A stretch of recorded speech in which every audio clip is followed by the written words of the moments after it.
Woo! What's up sa inyong lahat mga paps? So today, nakita nyo naman sa title natin, no?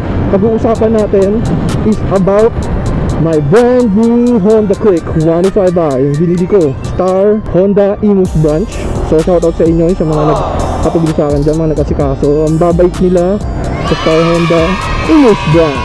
So, ang pag-uusapan natin, i-tackle natin about today yung nabili kong brand new na motor and yung mga issues na mga na-encounter ko. Exactly 1 month and 10 days pa lang sa akin to mga paps, no? Shoutout rin pala, no? Exactly 1 month nakuha ko na yung ORCR ng motor ko. So today lalabas tayo para mag-ikot-ikot dito. Simula agad tayo sa pagbili ko ng brand new na motor na to sa Star Honda Imus branch. Diyan ko binili, yan. So exactly 1 month and 5 days or 6 days na shot ngayon today. And exactly rin 1 month nakuha ko ORCRs, kaya pwede na ako maglabas-labas ngayon. Kaya sinimulan ko na rin mag-vlog. Mahirap na, baka makamote tayo, mahuli tayo walang ORCR. Maski anong lakas ng loob mo, malalakas mo ba yung loob pag nahuli ka. 10k yan mga paps, 10k. Mas okay na yung safe tayo. Gawa na rin tayo ng vlog, kunyari ang motovlog, diba? Ayun yun, kunyari ang motovlog. So today, nakaka 426 km na ako. Onting-onti na lang, 500 na to. So pag naka 500 na, syempre first change oil na yan, another vlog. Kunyari ang motovlog na naman. Oh my god. So motovlog, bago natin simulan to mga paps, syempre matinding intro muna ng motor natin mga paps. Labas na natin yung motor na yan. Kunyari ang motovlog.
Balik tayo mga paps.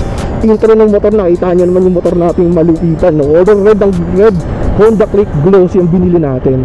Tapos syempre pinikap natin yung doon.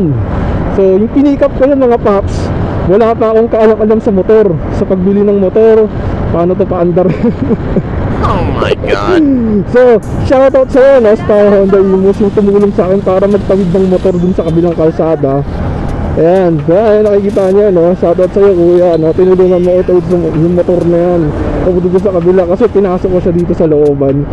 Dito ako nag-try, in-under ko yan. So huwag nyo yung gagayahin, no mga paps, no? Lakas na kasi talagang nagtanong lang kasi ako sa tito ko, no? Kung paano pa-under rin. Pero never pa ako nakasakay. Ayun, okay naman, naiingi ko naman siya. Kasi nag-aaral na wala bago mo. Pag-usapan natin yung mga stock nga, no? Yung mga stock na mga tulad ng coolant, yung mga ganyan. First time na natin yung coolant. Yung coolant yan mga paps, una-una, pagkabili nyo pa lang, yung coolant nya nasa low agad yan. Yung parang saktong guhit yan. Yan, pakita ko sa inyo, ganyan.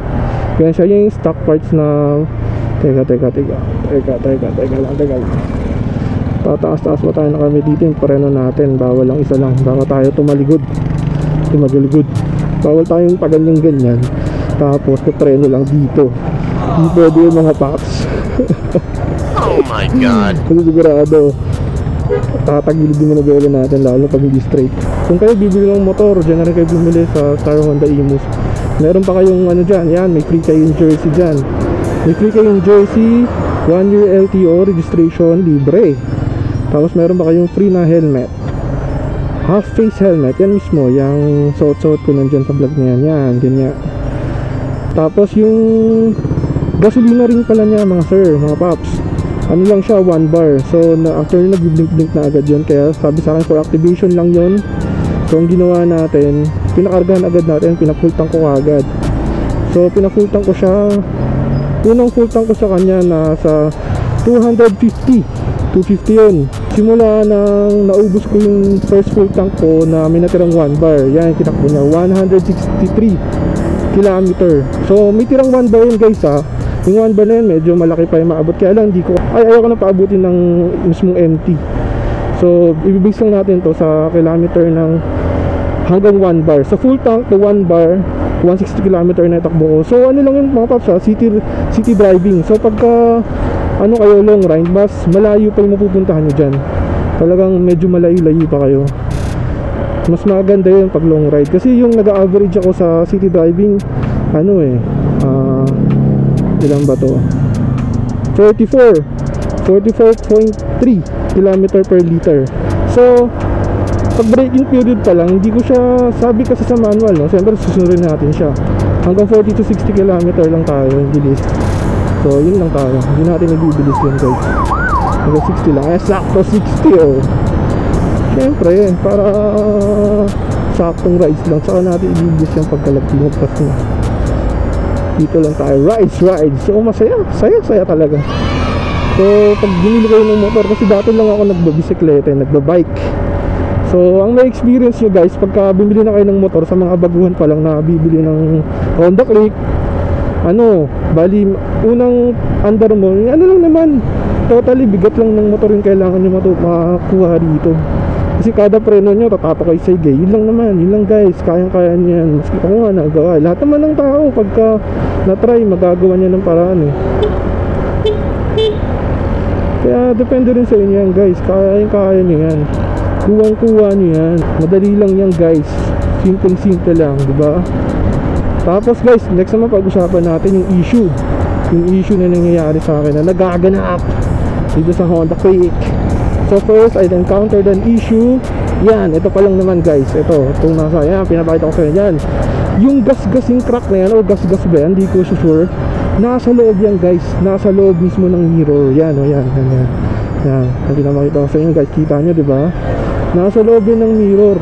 Wala siya sa labas guys, wala sa labas.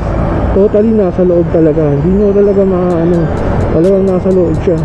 Tapos isa pa guys, yung problema naman natin, nireport exactly 2 weeks na pansin ko agad yan, na parang mayroon ng crack sa loob. Kasi hindi mo siya makikita pag hindi mo tinignan ng every angle. Ano siya, by angle lang siya talaga makikita, kailangan medyo sa side ka para makita mo. So yun nga, makita ko siya. Tapos yun, na-report ko na agad siya. Exact, pero yung 2 weeks lang yung unang bili ko kasi syempre excited ako, hindi ko naman masyadong pansin yun. Kasi pag di mo naman siya makikita, pag hindi mo tingnan na maigi. So yung tingnan ko ng maigi, yun nakita ko guys. So nireport ko agad exactly 2 weeks. Ang kailangan nyo lang pag nag-report kayo ng mga ganyan mga may issues, bali official receipt lang.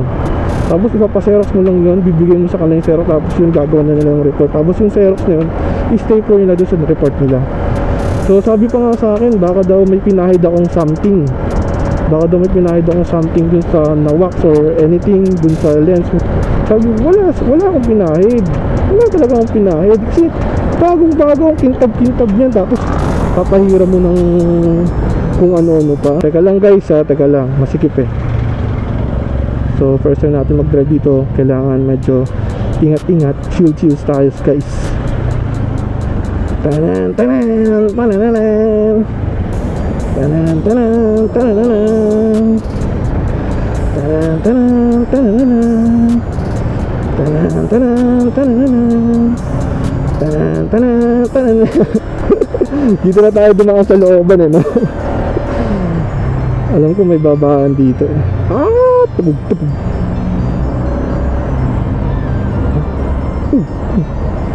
Traffic. Ano ba naman yan? Traffic.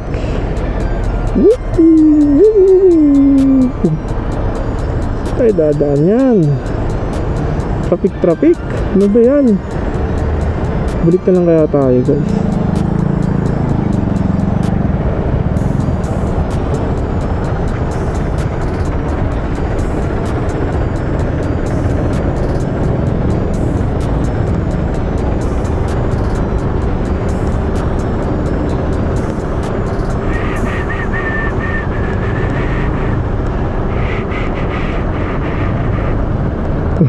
Di kaya.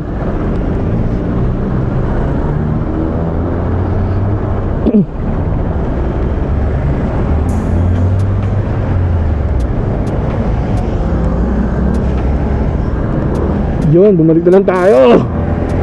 Paano? Traffic. So balik-balik tayo guys. So yun nga no, yung issue natin. Yung next issue natin dito guys, yung panel. Buti naman, sa mga palad, dito tayo tinatamaan ng blue screen panel. So ano pala, tips ko lang sa inyo guys, pag bibili rin kayo ng motor, before kayo bumili, sa mga nababakang bumili guys, sali muna kayo sa FB group, dun sa official page sa FB group, or anything na about sa Honda Click, Honda 125, Honda 150 version to Game Changer. Sali kayo guys, at least nandun yung mga tips. Tsaka marami kayong mababasa about the issue or about sa mga Honda Click, mga ganon, yung mga topic doon. Kung may tanong kayo, kung meron na rin kayo, isa na rin kayo sa mga member. Sali kayo doon guys. Marami kayong matututunan doon. Talagang pop na pop, goods na goods. Talagang wala kayong magiging problema. Kaya sali din kayo doon, para at least hindi kayo, kunyari may na-issue kayong problema na parang gano'n, at least hindi na kayo parang noob, na parang noob na wala pang alam sa ganito, sa gano'n. At least may idea na agad kayo mga paps. Alam nyo na agad yung issue na may encounter nyo, na alam nyo agad gagawin nyo sa mga ganong issue, diba? Hindi na kayo problema. So sa issue na encounter natin, wala pa, no? Halos yun pa lang. So yun lang na-encounter natin na issues guys.